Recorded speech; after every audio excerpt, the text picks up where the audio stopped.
The Galactic Confederacy prided itself on enlightenment, order, and logic. It spanned thousands of systems and hundreds of species, each sworn to shared law and interstellar harmony. And yet, nothing prepared them for the strangeness of humans. They arrived not with grand fleets or weapons, but with expressions, gestures, and attachments the Confederacy couldn't classify. Among them was Commander Elise Rayner, envoy of Earth, a soldier-turned-diplomat known for composure and precision. She walked with purpose, her uniform crisp, her posture unflinching. At her side, padding quietly, was Rex, a massive German shepherd with intelligent amber eyes and a gait that mirrored discipline. He wore a tactical harness, not ornamental, but practical, with medical pouches and data chips. The aliens watched and laughed. They thought it comical. Ascension ambassador accompanied by a beast. They whispered in clicks, hums, and electromagnetic pulses. Some asked outright if it was a food source. Others mocked her for being emotionally impaired, incapable of separation from primitive fauna. She ignored them. Rex remained close, not as possession, but as presence. Among the onlookers was Voctor the Tarry-eyed Dominion, a towering, tusked predator species whose culture revered strength and hierarchy. He loomed over Elise during the delegation exchange, flexing scaled arms and curling his talon for show. His voice grated like stone against stone. You bring a creature to stand beside you. Is this a threat or a pet? Elise responded calmly. He is a companion. You need not fear him unless you threaten me. Laughter erupted. Mockery scattered and high-pitched among insectoid species, deep and guttural from reptilians. Voctor grinned with a mouth full of blades. Companion? You mean slave. It follows because it fears. He follows because he chooses. Voctor stepped closer. Rex didn't flinch. His ears twitched once. His eyes locked on Voctor's with unnerving stillness. The alien noted it but dismissed it as instinct. Behind closed doors, Confederacy Council members debated the human phenomenon. Records showed humans cohabited with numerous species, dogs, cats, horses, even rats. It was absurd. They nurtured them, protected them, even grieved them. No other species invested so deeply in non-sapience. During a closed briefing, Elise explained the evolutionary partnership of humans and canines. She showed footage of search and rescue teams, battlefield medics, therapy dogs in hospitals, war dogs retrieving wounded soldiers under fire. Her voice was steady, but her words edged with reverence. They are not tools. They are part of us. They fight beside us, not beneath us. The room remained unconvinced. Voctor took offense. He argued humanity's practices were displays of emotional instability. He lobbied to have all beasts removed from diplomatic stations. Elise, constrained by protocol, didn't engage publicly, but she trained Rex harder. She modified his harness, checked his reflexes, reinforced his loyalty commands. Tensions simmered. Voctor staged minor provocations, tailored insults, throwing meat near Rex, mimicking barks. Rex ignored them. Once, he placed himself between Elise and a server droid moving too quickly. The action was subtle. The message wasn't. At a formal reception, Voctor made his move. He cornered Elise during an address and leaned close enough for his breath to fog her lens. The beast guards you. Yet if it were to disappear, you would be naked. Try it, she said flatly. Later that night, under the veil of an unscheduled maintenance window, Rex was lured into a docking corridor. A synthetic pheromone trail, imperceptible to humans, let him in. As he entered, security fields activated. Voctor's private guards moved in, not to kill, but to capture. Rex ducked the first net, slipped under a stun rod, and backed into a corner. His ears flattened, lips curled back. He didn't bark. He assessed, waited. When one lunged, Rex twisted aside, clamped his jaws on the guard's wrist, and released without tearing. Precision, discipline. The guards escalated. Batons swung. Rex leapt, landed on a chest plate, and shoved off. Non-lethal damage. He was defending, not attacking. They couldn't comprehend it. He had the means, but not the motive. Elise arrived minutes later, breathless, armed, and furious. The corridor light stuttered as she aimed her sidearm at the nearest guard. "Stand down. That animal is my bonded unit. Touch him again, and I file for sovereign violation." Wachter stepped forward. "It attacked my men. Your men lured him. That's entrapment." Rex moved beside her, blood on his fur. None of it his.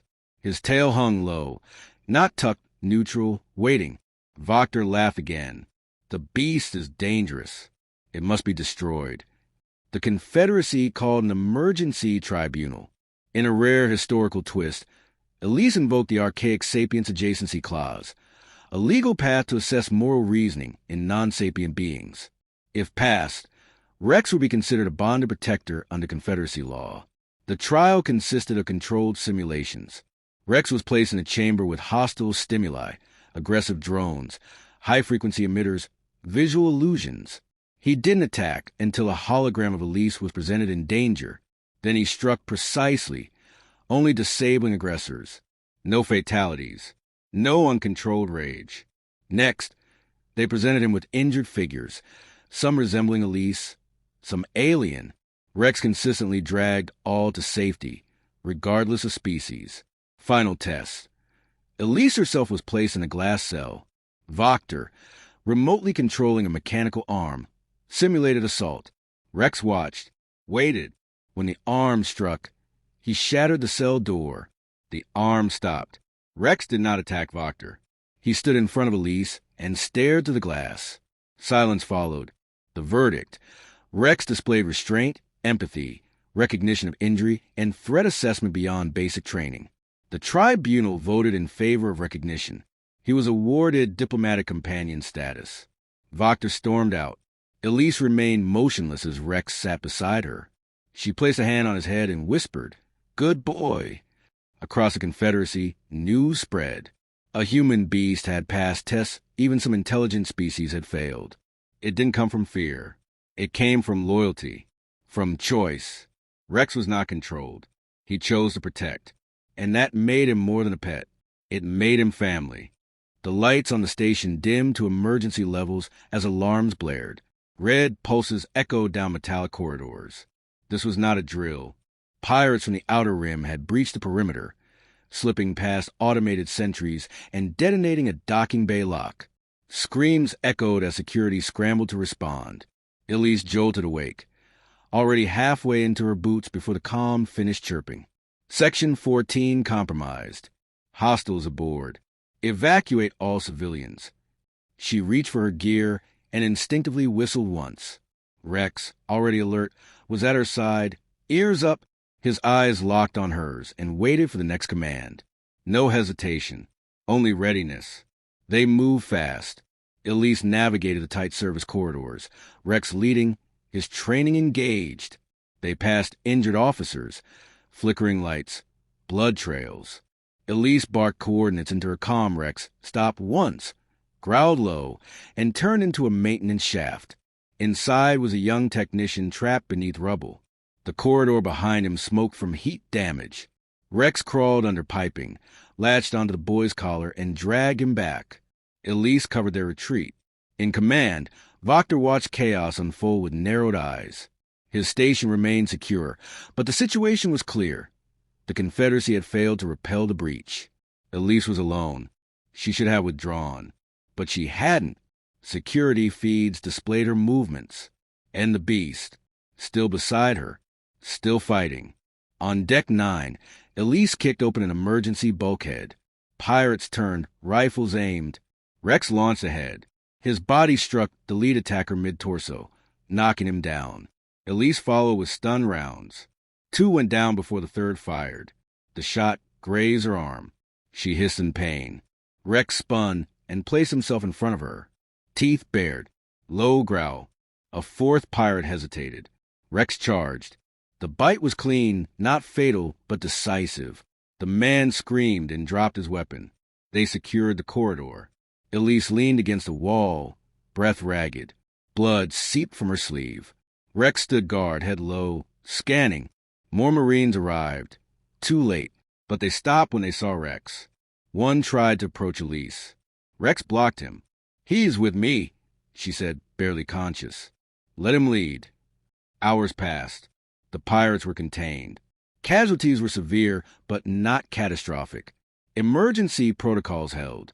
But it was Rex's path through the lower decks that marked the largest safe corridor during the assault. Later, in a medical bay, Elise woke to murmurs. She was stable. Her sidearm had been returned, and Rex was beside her cot, head resting on his paws, eyes open, watching. Voctor entered without announcement, his expression unreadable. The beast fought well, he said. Elise didn't respond. There was a recording. You ordered him to protect others. He obeyed. He risked himself. She nodded. Why? Voctor asked. He cannot understand honor. He cannot understand fear of death. He understands one thing. Love. That's enough. Voctor left without another word. News of Rex's action spread faster than the details of the attack. Every alien who had mocked the idea of a bonded creature now saw footage of Rex dragging injured officers, shielding a child, and mauling only those who raised a weapon. There was no bloodlust, only purpose. The Confederacy convened another session, this time not to judge Rex, but to understand. Elise stood again before the assembly. You misunderstand us, she said. You see weakness and attachment, emotion as vulnerability. But let me ask, what creature fights harder, the one fearing death or the one willing to die for someone else? Footage rolled. Rex standing between Elise and pirates. Rex pulling a wounded alien through smoke. Rex dragging a power cell to restore light in a hallway. Every clip showed control, intent, and will. A representative from a Vren, an avian species, stood. This dog, he acted with independence, not programming. Correct, Elise said. We train them, but they choose us. Every time. A silence fell. Then, the Confederacy passed the Bonded Species Recognition Act. Rex was formally named Protector Class Companion. Not a weapon, not a beast. A partner. Art spread across networks. A four-legged shadow against a violet background, defending a human from alien shapes. Poems were written in Vren tongue about courage in fur and fawn. Songs were sung in the Argo frequency range. But back in her quarters, Elise didn't read the headlines.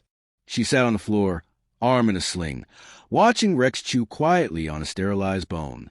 They finally get it, she said softly. Took a war to teach them. Rex thumped his tail once and lay his head on her lap. Outside, the station lights brightened. Security doubled. Protocols rewritten. But none of it mattered to Rex. He had done what he always did. Protect, because he wanted to, because she mattered. And somewhere deep in the Tarii sector, Voctor stared at a transmission replay.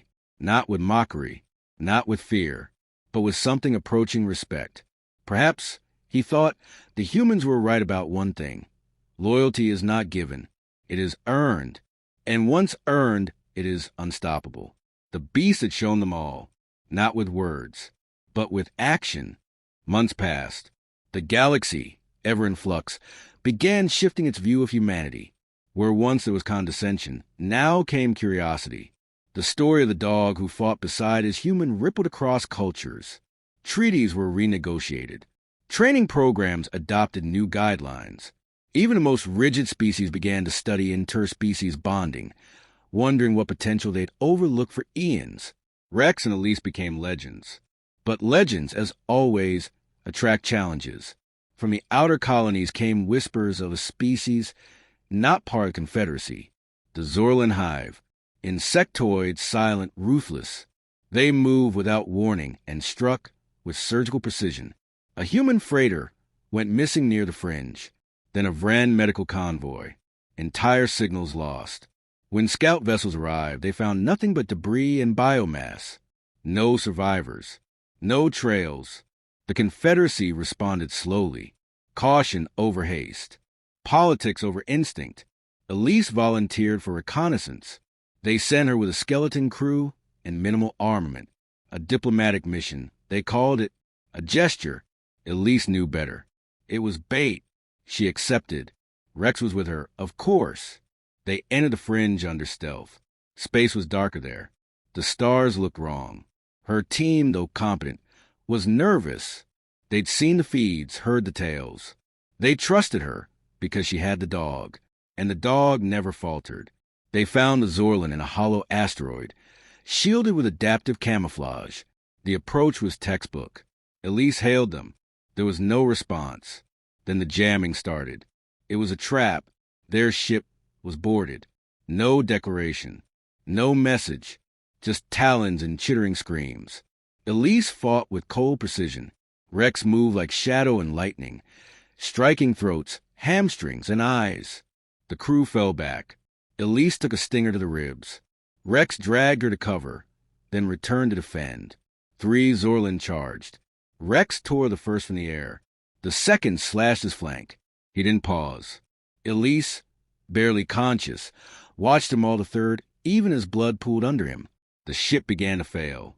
Fire spread. Hull integrity dropped. Elise triggered the emergency beacon, then passed out. When she woke, it was in a medical cruiser. The mission had failed. The Zorlin escaped again. But Elise had lived. And Rex lay in a stabilization pod. His vitals were weak.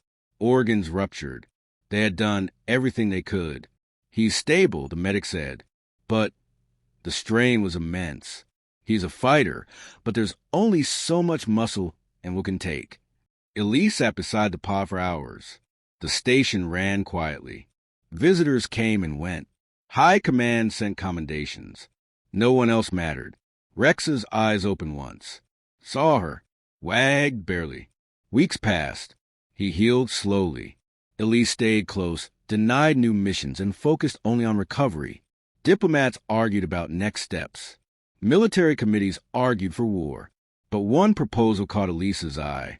The Companion Integration Protocol, modeled after Rex. Human canines were to be trained as protectors across species lines. Not just for humans. For anyone who understood the bond. For anyone willing to treat them not as tools, but as equals. The idea was met with skepticism. But Elise spoke once more before the Confederacy. He almost died for me. Not because I ordered him to, because he wanted to. That kind of loyalty can't be programmed. But it can be honored if we understand it, if we are worthy of it. Species by species, representatives stepped forward. A Vren wanted a bond with a terrier. A now-carry diplomat requested a pair of Labrador Sentinels for a peacekeeping force. Even Vokta returned, not with mockery, but with a question. What breed for guarding younglings? Elise smiled. Golden retriever. Gentle, fierce when needed. Rex was eventually cleared to walk. His gait had changed, slower, deliberate, but his eyes were unchanged. Always watching, always calculating. Elise received a final assignment. Earth, to lead the new companion division, to teach, to build. Before departure, she and Rex walked a long corridor to the observation deck. The stars glittered. Planets turned. Ships moved like distant insects. They think it started with me, she said. But it started with you. They just needed to see. Rex leaned into her. No bark, no sound, just presence. On Earth, training began. Not just dogs, not just humans, but a new generation, a new philosophy. To the galaxy, strength had always meant size, power, force. But humans brought a new definition. Loyalty, bond, sacrifice without demand. And the symbol of that idea had 4 legs, intelligent eyes, and a heart bigger than any empire. They called it Project Rex. Within a decade, every embassy had a companion unit. Every planetary defense council included bonded pairs. Dogs stood beside reptilians, insectoids, avians. Trust grew, not from treaties, but from shared life and risk. Rex passed peacefully years later. Old age, no pain, surrounded by students, veterans, and Elise. His image stood at the Companion Academy, larger than life, carved in stone. Below it, a plaque in every known tongue. He did not speak. He did not command. He simply chose to stand between danger and someone he loved. And that changed the galaxy.